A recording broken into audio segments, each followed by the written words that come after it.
द्रोणाचार्य ने खुद अपने पुत्र का जीवन बना दिया श्रापित। धरती पर आज भी जीवित है। अश्वत्थामा श्री कृष्ण के इस श्राप से हुआ था अमर। अश्वत्थामा महाभारत का एक ऐसा योद्धा था जिसने अपने पिता द्रोणाचार्य की मृत्यु का बदला लेने के लिए पांडवों के किले में कोहराम मचा दिया था। पौराणिक मान्यताओं के अनुसार अश्वत्थामा को अमरत्व का वरदान प्राप्त था और वो आज भी पृथ्वी पर कहीं जीवित है।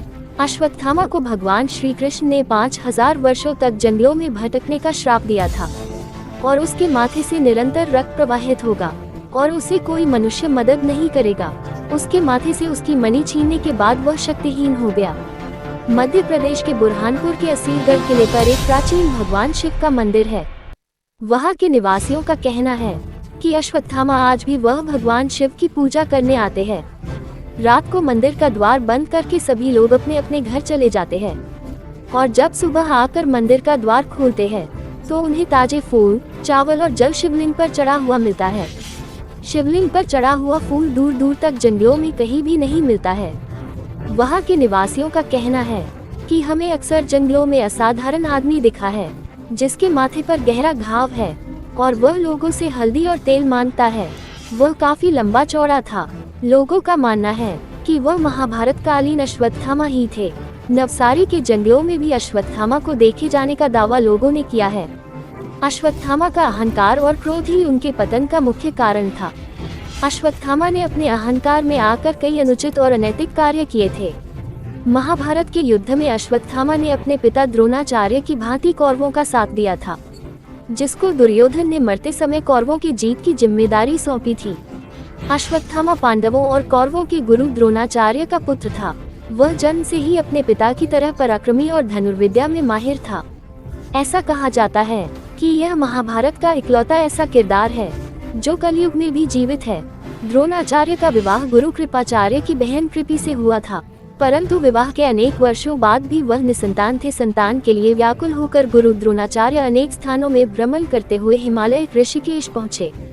वहाँ तमसा नदी के तट पर एक दिव्य गुफा में तपेश्वर नामक स्वयंभू शिवलिंग है। यहाँ गुरु द्रोणाचार्य और उनकी पत्नी माता कृपि ने शिव की तपस्या की।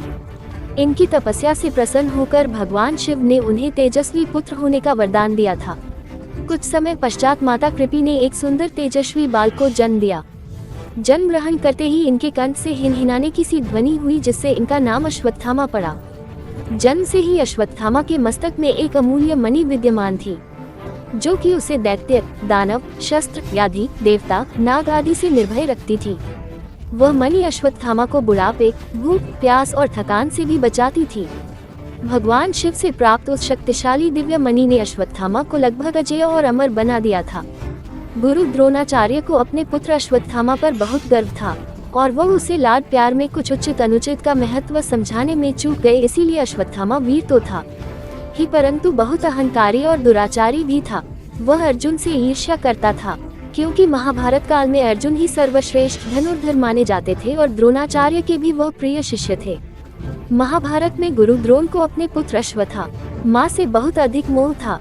इसी वजह से वे जब वह राजपुत्रों को शिक्षा दे रहे थे तब उन्होंने अपने पुत्र अश्वत्थामा को भी साथ में ही शिक्षा दी। गुरु का काम होता है प्रत्येक छात्र को एक समान अवसर देने का, परंतु शिक्षा के समय भी वह अन्य छात्रों से भेदभाव करते थे।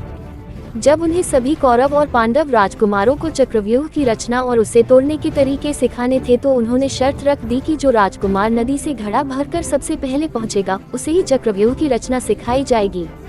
सभी राजकुमारों को बड़े घड़े दिए जाते, लेकिन अश्वत्थामा को छोटा घड़ा देते ताकि वो जल्दी से भरकर पहुंच सके, ताकि विश्व में सर्वोच्च ज्ञान केवल अश्वत्थामा को ही प्राप्त हो। परंतु अर्जुन ये बात समझ गया और राजकुमार अर्जुन भी जल्दी ही घड़ा भरकर पहुंच जाता।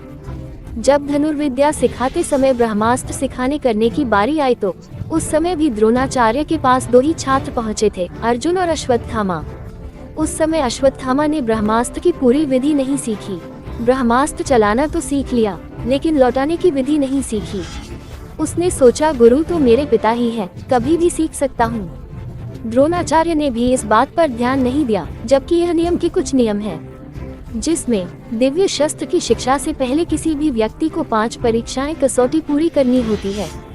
संयमशीलता, विनम्रता, संस्कारी, दृढ़ निश्चित, कर्तव्य पूर्णता, इनमें से एक भी कसौटी पर अश्वत्थामा पूरा नहीं उतरता था और कि दिव्य शस्त्रों का अधूरा ज्ञान देना धर्म विरुद्ध है और वह सर्वनाश का कारण होता है। और इसी गलती का दंड अश्वत्थामा को आज तक भुगतना पड़ रहा। इसी गलती के कारण उन्हें श्री कृष्ण से अमर होने का श्राप मिला। आइए जानते हैं कैसे। अश्वत्थामा भी अपने पिता की तरह शास्त्र व शस्त्र विद्या में निपुण थे। महाभारत के युद्ध में उन्होंने सक्रिय भाग लिया था। महाभारत युद्ध में ये कौरव पक्ष के एक सेनापति थे। उन्होंने घटोत्कच पुत्र अंजनपर्वा का वध किया। उसके अतिरिक्त द्रुपद कुमार, शत्रुंजय, बलानीक, जयानीक, जयाश्व तथा राजा श्रुताहु का भी वध किया। उन्होंने कुतिभोज के 10 पुत्रों का वध किया। पिता पुत्र की जोड़ी ने महाभारत युद्ध में पांडव सेना को तितर बितर कर दिया। पांडवों की सेना की पराजय देखकर श्री कृष्ण ने युधिष्ठिर को कूटनीति अपनाने का विमर्श दिया। इस योजना के अंतर्गत यह सूचना प्रसारित कर दी गई कि अश्वत्थामा का वध हो गया है। जब गुरु द्रोणाचार्य ने धर्मराज युधिष्ठिर से अश्वत्थामा की सत्यता ज्ञात करनी चाहिए तो उन्होंने उत्तर दिया, अश्वत्थामा वध कर दिया गया, परंतु हाथी। श्री कृष्ण ने उसी समय शंखनाद किया, जिसके शोर से गुरु द्रोणाचार्य अंतिम शब्द सुन ही नहीं पाए। अपने प्रिय पुत्र की मृत्यु का समाचार सुनकर अपने शस्त्र त्याग दिए और युद्ध भूमि में नेत्र बंद कर शोक संतप्त अवस्था में विराजित हो गए। गुरु द्रोणाचार्य जी को शस्त्र देखकर द्रौपदी के भ्राता दुष्टद्युम्न ने तलवार से उनका शीश काट दिया। गुरु द्रोणाचार्य की निर्मम वध के पश्चात पांडवों की विजय होने लगी। दुष्ट और अभिमानी दुर्योधन की जंघा भी भीमसेन ने मल्लयुद्ध में खंडित कर दी। अपने राजा दुर्योधन की ऐसी अवस्था देखकर और अपने पिता द्रोणाचार्य की मृत्यु का स्मरण कर अश्वत्थामा अधीर हो गया। दुर्योधन जल बंधन की कला जानता था, सो जिस सरोवर के निकट गदायुद्ध हो रहा था उसी सरोवर में प्रवेश कर गया और जल को बांधकर छुप गया। दुर्योधन के पराजित होते ही युद्ध में पांडवों की विजय सुनिश्चित हो गई। समस्त पांडव दल विजय की प्रसन्नता में मतवाले हो रहे थे। अश्वत्थामा ने द्रोणाचार्य वध के पश्चात अपने पिता के निर्मम वध का प्रतिशोध लेने के लिए पांडवों पर नारायणास्त्र का प्रयोग किया। श्री कृष्ण जानते थे कि नारायण अस्त्र निहत्थे पर नहीं चलता, इसलिए नारायण शस्त्र के सामने समस्त पांडव सेना ने शस्त्र समर्पित कर दिए और नारायण शस्त्र व्यर्थ हो गया। युद्ध पश्चात अश्वत्थामा ने दुष्टद्युम्न का वध कर दिया। अश्वत्थामा झुककर वह पांडवों के शिविर में पहुंचा और नियमों के विरुद्ध घोर कालरात्रि में कृपाचार्य तथा कृतवर्मा की सहायता से पांडवों के शेष वीर महारथियों का वध कर डाला। केवल यही नहीं, उसने पांडवों और द्रौपदी के सभी 5 पुत्रों का भी वध कर दिया। अश्वत्थामा के इस पतित कर्म की सभी ने निंदा की, परंतु दुर्योधन मृत्यु से पहले अश्वत्थामा के इस कार्य से बहुत संतुष्ट और प्रसन्न हुआ।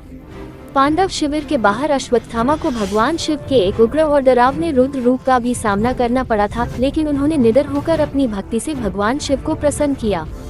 उसकी भक्ति से प्रभावित होकर भगवान शिव अपने असली रूप में प्रकट हुए और उसे एक शक्तिशाली दिव्य तलवार प्रदान की और अपने पूर्ण रूप में अश्वत्थामा के शरीर में प्रवेश कर उसे पूरी तरह से अजेय बना दिया था।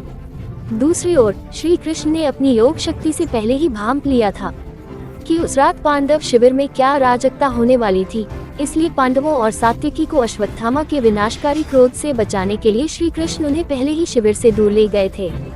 पुत्रों के वध से शोकग्रस्त द्रौपदी विलाप करने लगी। द्रौपदी के विलाप को सुनकर अर्जुन अश्वत्थामा का वध कर डालने की प्रतिज्ञाबद्ध हुआ और श्री कृष्ण को सारथी बनाकर गांडीव धनुष लेकर अर्जुन ने अश्वत्थामा का पीछा किया। अश्वत्थामा को कहीं भी सुरक्षा नहीं मिली तो उसने अर्जुन को लक्षित कर शक्तिशाली ब्रह्मास्त्र का प्रयोग कर दिया। अश्वत्थामा ब्रह्मास्त्र चालन से तो अभिज्ञ था, परंतु उसे लौटा लाना नहीं जानता था। श्री कृष्ण ने अर्जुन को अपनी रक्षा के लिए ब्रह्मास्त्र का प्रयोग करने को कहा, क्योंकि अन्य किसी भी अस्त्र से इसका निवारण नहीं हो सकता था। श्री कृष्ण के कहने पर महारथी अर्जुन ने भी तत्काल अश्वत्थामा पर ब्रह्मास्त्र चला दिया। दोनों प्रलयकारी एवं विनाशकारी ब्रह्मास्त्र अस्त्र परस्पर भिड़ गए और प्रचंड अग्नि उत्पन्न होकर तीनों लोगों को तप्त करने लगी। उनकी लपटों से समस्त प्रजा मरने लगी। इस महाविनाश को देख वेदव्यास और नारद उनके सामने प्रकट हुए और उनसे अपने विनाशकारी अस्त्र वापस लेने को कहा। ये सुनकर अर्जुन ने अपना अस्त्र वापस लौटाकर शांत कर दिया, लेकिन अश्वत्थामा ऐसा करने में असमर्थ था, क्योंकि उसने ब्रह्मास्त्र की पूरी विद्या नहीं सीखी थी। इसलिए गुस्से में उसने अपने उस अस्त्र की दिशा उत्तरा के गर्भ की ओर बदल दी। न्यू की विधवा उत्तरा के कोप में पल रहे उनके पुत्र परीक्षित पर ब्रह्मास्त्र का प्रयोग किया। इसे देखकर पांडवों को अत्यंत क्रोध आया और उन्होंने क्रोध में झपट कर अश्वत्थामा को पकड़कर बांध दिया। श्री कृष्ण ने अर्जुन से कहा कि धर्मात्मा, निद्रामग्न, असावधान, मतवाले, पागल, अज्ञानी, रथहीन, स्त्री तथा बालक का वध धर्मानुसार वर्जित है। इसने धर्म विरुद्ध आचरण किया है। जीवित रहेगा तो पुनः पाप करेगा, अतः तत्काल इसका वध करके अपनी प्रतिज्ञा पूर्ण करो। वास्तव में श्री कृष्ण ये देखना चाहते थे कि उनकी बातें सुनकर अर्जुन आगे क्या कदम उठाता है, किंतु श्री कृष्ण के इन वचनों को सुनने के पश्चात भी धैर्यवान अर्जुन ने अश्वत्थामा को जीवित ही शिविर में ले जाकर द्रौपदी के समक्ष उपस्थित किया। पशु की तरह बंधे हुए गुरुपुत्र को देखकर द्रौपदी ने गुरुपुत्र को प्रणाम करके अर्जुन से उसकी शक्तियों को खत्म करके बंधन मुक्त करने के लिए कहा। द्रौपदी के इन वचनों को सुनकर श्री कृष्ण ने कहा, हे अर्जुन, शास्त्रों के अनुसार पतित ब्राह्मण का वध भी पाप है और आत्ताई को दंड न देना भी पाप है, अतः तुम वही करो जो उचित है। उनकी बात को समझकर अर्जुन ने अपने तलवार से अश्वत्थामा के केश काट दिए और उसके मस्तक से वह शक्तिशाली दिव्य मणि भी निकाल ली। मणि निकल जाने से वह शक्ति विहीन हो गया और उसका मस्तक झुक गया और श्री कृष्ण ने श्राप दिया कि वह कलयुग के अंत तक पृथ्वी पर भटकता रहेंगे और कहा कि तू नीच अश्वत्थामा, तू इतने वधों का पाप धोता कलयुग के अंत तक जीवित रहेगा। तेरे शरीर से सदैव रक्त की दुर्गंध निःसृत होती रहेगी, तू अनेक रोगों से पीड़ित रहेगा। वेद व्यास ने श्री कृष्ण के वचनों का अनुमोदन किया। अर्जुन ने अश्वत्थामा को उसी अपमानित अवस्था में शिविर से निष्कासित कर दिया। यही कारण है कि अश्वत्थामा आज भी जिंदा है और उनकी गिनती 7 चिरंजीवियों में होती है।